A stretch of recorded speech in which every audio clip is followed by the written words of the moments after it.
이제 18장으로 넘어가면서 예수님께서 드디어 계속 말씀하셨던 때가 이르렀음을 이제 우리가 보게 됩니다. 예수님께서는 기드론 시내 맞은편에 계시면서 건너편으로 가시면서 제자들과 함께 모였던, 우리말로 이야기하면 아지트 같은 곳에 가게 됩니다. 제자들만 아는 곳, 또 그들끼리 서로 친교하고 교제할 수 있는 그런 곳으로 예수님께서 함께 가시게 됩니다. 그런데 거기에 불청객이 등장하게 되죠. 오늘 성경 말씀인 3절 말씀해 보니까 유다가 군대와 대상들과 바리새인들에게서 얻은 아랫 사람들을 데리고 그리로 오게 되었음을 보게 됩니다. 다시 말해 이 유다가 좋은 목적으로 또 예수님과 함께 교제하기 위한 목적으로 그것에 온 것이 아니라 군대를 데리고 또 대상들과 바리새인들의 아랫 사람들을 데리고 왔다는 것은 그를 잡기 위해 왔다는 것을 보여주고 있습니다. 자, 그런데 예수님께서는 마치 그 상황이 자신에게 이를 것을 아신 것처럼, 아니 그 상황을 준비하신 것처럼 너희가 누구를 찾느냐라고 주님께서 질문하시는 모습을 보게 됩니다. 때로는 인생의 위기와 어려움을 만났을 때 우리의 삶은 당황하고 두려워하므로 우리가 해야 될 역할을 때로는 하지 못할 때가 참 많이 있습니다. 두려움만 없어도 조금 더 냉정하게 이성적으로 그런 상황 속에 어떻게 대처해야 될까를 알게 되지만, 제일 먼저 누군가가 나를 잡으러 왔다는 것, 내가 이미 준비하고 있더라도 그런 상황에 내몰리게 되면 우리의 마음속에 당황하는 그런 일이 벌어지다 보면 결국 냉정한 판단과 이성적인 현실을 제대로 파악하지 못하는 그런 일들이 일어나게 되죠. 그런데 오늘 예수님께서는 자신을 잡으러 온다는 사실을 미리 준비하고 계셨고 또 아셨기에 어쩌면 예수를 잡으러 왔던 자가 유다라는 사실에 아마도 놀랐을 수 있습니다. 그렇지만 예수님께서는 그 상황 가운데 너희가 누구를 찾느냐라는 질문을 통해서 자신이 준비하고 계셨음을, 또 이 상황 가운데 당황하지 않고 계심을 우리에게 보여주게 됩니다. 자, 그런데 오늘 성경 말씀에 보니까 그들이 나사렛 예수라고 말을 할 때 내가 그라고 주님께서 당당하게 그들 앞에 서는 모습을 보게 됩니다.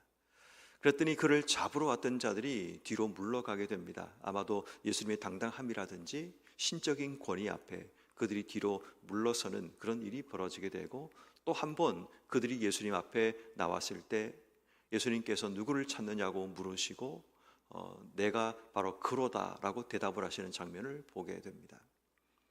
다시 말해 예수님께서는 이 어렵고 힘든 상황, 자신에게 다가온 그 상황 가운데 두려워하거나 또 도망치거나 숨지 않으셨고 당당하게 그 상황을 맞으셨음을 우리가 발견하게 됩니다. 그리고 이제 주님께서 그들에게 이런 말씀을 하시죠.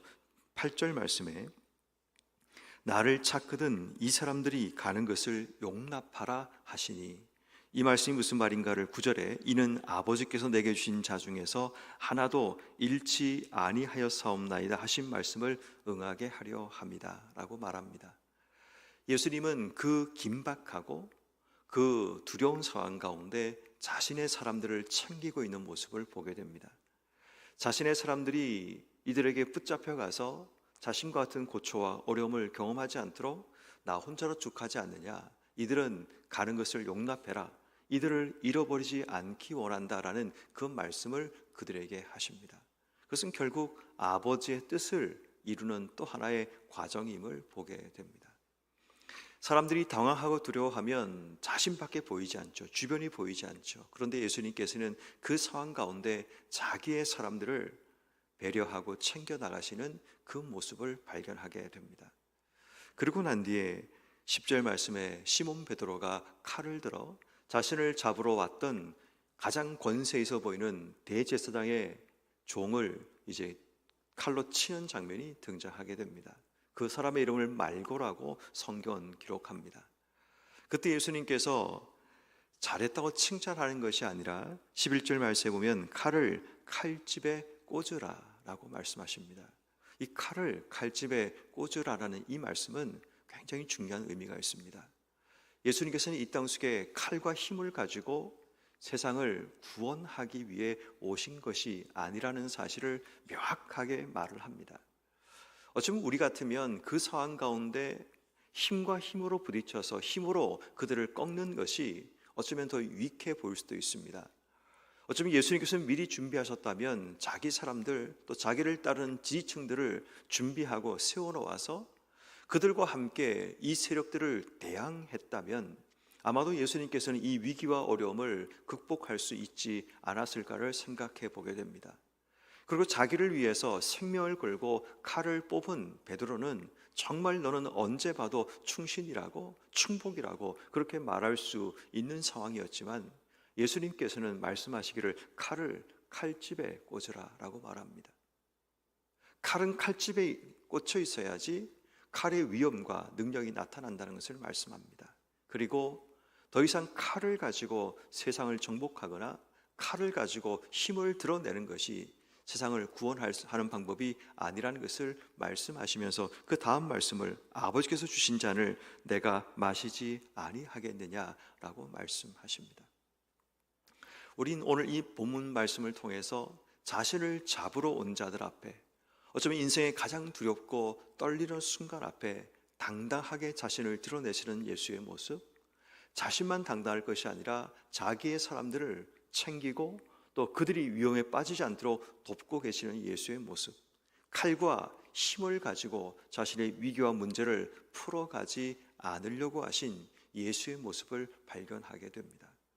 여러분들은 인생의 위기와 힘들고 어려운 문제를 만날 때 어떻게 문제를 풀어 가십니까? 정말 내게 주실 이 때를 기다리고 준비했던 우리의 모습이라면 당당하게 그 삶을 살아가고 있는지, 또 나뿐 아니라 내 주변 사람들을 배려하고 고려하며 또 주신 삶을 사는 우리의 모습은 있는지, 더 나아가서는 세상적인 방법으로 힘의 논리로 이 문제를 풀어가려고 하는지, 아니면 하나님 방법대로 주의 뜻을 따라 이 문제를 풀어가려고 하는지를 우린 돌아봐야 됩니다.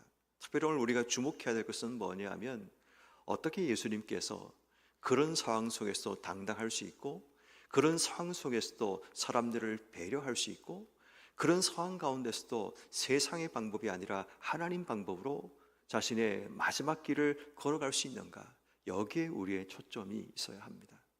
왜냐하면 우리가 조금이라도 하나님과의 관계가 끊어지게 되면 이러한 길을 걸어갈 수 없기 때문입니다. 우리도 똑같이 세상을 살다 보면 우린 분명히 압니다. 분명히 나는 하나님 방법으로 이런 상황 가운데 나가려고 생각하지만 갑작스러운 상황들과 두려운 상황들이 우리에게 나만 보게 하고 나만 집중하게 하고, 그래서 그 상황 가운데 내가 살기 위해 누군가에게 그 죄를 덮어 씌우구나, 내가 살기 위해 나 혼자만 피할 길을 찾아가고, 또 내가 살기 위해 세상적인 방법들을 통해 그 문제를 풀어가려고 하는 우리의 연약한 모습이 자꾸만 드러나는 것이 우리가 사는 삶의 현장 가운데 모습입니다. 그런데 예수님께서는 똑같은 상황 가운데 어떻게 해서 이런 자기 인생의 마지막과 같은 이 결박당하는 상황 가운데 자신의 걸어왔던 길을 그대로 걸어갈 수 있는지, 어떻게 예수님께서는 이 위기와 힘든 상황 가운데서도 자신의 삶의 모습을 그대로 살아갈 수 있는지, 우린 거기에 주목해야 합니다. 가장 근본적인 이유는 자신의 삶의 목적이 무언가를 아셨기 때문이라는 겁니다. 내가 무엇을 위해 왔고, 내가 어디로 가야 되고, 내가 이곳에 왜 존재하는가에 대한 삶의 목적을 제대로 아는 것은 우리 인생에 다가오는 인생의 고난과 어려움 속에서 흔들리지 않고 우리가 붙들어야 될 삶을 붙들 수 있는 굉장히 중요한 계기가 됩니다. 그래서 예수님께서는 요한복음에 내가 어디서 왔고 어디로 가는가를 거듭거듭 우리에게 말씀합니다. 저도 성경을 읽으면서 가장 중요한 원리 가운데 한 가지가, 우리가 어디서 왔고 어디로 가는가를 알게 되면 결국 지금 내게 주어진 삶을 어떻게 살아야 되는가를 알게 되죠. 그래서 다음 주부터 시작되는 이 죽음 시리즈도 마찬가지입니다. 우리가 어디로 가는가를 알게 되면 그 죽음을 통해서 지금 현재 삶을 보게 되면 내가 어떻게 살아야 되는지, 어디로 가야 되는지가 보이게 되는 겁니다. 그래서 주님께서는 늘 언제나 내가 누구인지, 내가 왜 보냄받았는지, 내가 무엇을 위해 이 땅 속에 존재하는지, 이 땅이 끝이라면 도망치고 숨어야 되겠지만 이 땅이 끝이 아니라 이 땅은 내게 보내진 사명지라는 사실을 제대로 알고 계셨기 때문에 위기와 어려움 가운데 하나님의 뜻을 따라 그 길을 걸어갔음을 보게 됩니다. 그래서 성도 여러분, 우리는 내가 누구인지, 어떤 목적을 가지고 이 땅 속에 보냄받았는지, 우리가 사는 세상이 끝인지 이 사실을 제대로 이해하는 지혜가 필요합니다. 그래서 우리가 어디서 왔고 어디로 가야 되고 지금 내가 왜 이곳에 보냄받았는지 그 하나님 목적과 뜻을 안다면 우리의 삶은 지금보다는 훨씬 더 당당할 수 있고, 지금보다는 조금 더 내 주변 사람들을 돌아볼 수 있게 되고, 지금보다는 조금 더 우리의 삶이 하나님께서 내게 맡기신 그 방법으로 이 땅에 주신 삶을 살아가는 지혜를 누리며 살게 됩니다. 그러므로 오늘 이 새벽에 기도할 때 하나님의 뜻과 목적을 내가 분명히 아는 지혜를 주시기를 기도해야 합니다. 두 번째는 예수님께서 이러한 삶을 살게 되신 또 한 가지는 삶의 목적을 아셨기 때문이라면, 두 번째는 하나님의 뜻에 관심을 가지고 연결되었기 때문입니다. 주님께서는 늘 언제나 하나님과 연결되어 모든 일마다 하나님의 뜻을 찾는 분이셨습니다. 오늘 성경 말씀인 9절 말씀처럼 내게 주신 자 가운데 하나도 잃어버리지 아니하였사옵나이다라는 이 말씀을 응하는 것, 결국 하나님의 뜻을 이 땅 속에 이루기 위해 오셨다라는 것, 자기 인생에 가장 두렵고 힘든 그 순간에서도 하나님 말씀을 이루려고 하시는 주의 모습이 드러나고 있음을 보게 됩니다. 그분은 하나님 뜻을 이루기 위해 오셨고 하나님 뜻을 이루어 가기 위해 이 땅 속에 오신 분입니다. 결국 그 삶을 살아가기 위해서는 끊임없이 하나님과 연결된 그 삶을 사셨기에 주님께서는 자신에게 주어진 시간, 자기에게 주어진 모든 삶의 자리에서 늘 하나님의 뜻에 관심을 가지고 그 뜻을 이루기 위해 하나님과 연결되어 살아가는 그 삶을 사셨음을 보게 됩니다. 그러므로 우리에게도 주신 삶의 자리에서 당당하게 살아가기 위해서는 세상의 방법이 아니라 하나님 방법으로 살아가기 위해서, 내게 주신 사람들을 붙들고 그들을 지켜나가기 위해서는 우리에게 필요한 것은 하나님의 뜻을 알고 하나님과 연결되어 살아가는 삶을 살아가는 겁니다. 그럴 때 우리는 내게 주신 삶의 자리에서 더 하나님의 뜻과 연결되어서 주신 삶을 당당하게 살아가고 또 주신 사람들을 지켜나가고 하나님 방법으로 주신 삶을 살아가게 되는 겁니다. 우리 인생에도 언젠가는 예수님처럼 내 삶에 두렵고 인생의 마지막 순간을 맞이할 수 있습니다. 결국 오늘 이 사건을 통해서 예수님은 12절 말씀처럼 결박당하시게 되고 드디어 십자가의 길로 나가시는 바로 그 행렬 속에 서게 됨을 보게 됩니다. 더 이상 예수님께서는 이 행렬에서 빠져나올 수가 없습니다. 결박당하고 이제 매질당하시고 고난당하시고 십자가를 지시고 죽으시고 부활하신 바로 이 과정에 이제는 올라타게 된 겁니다.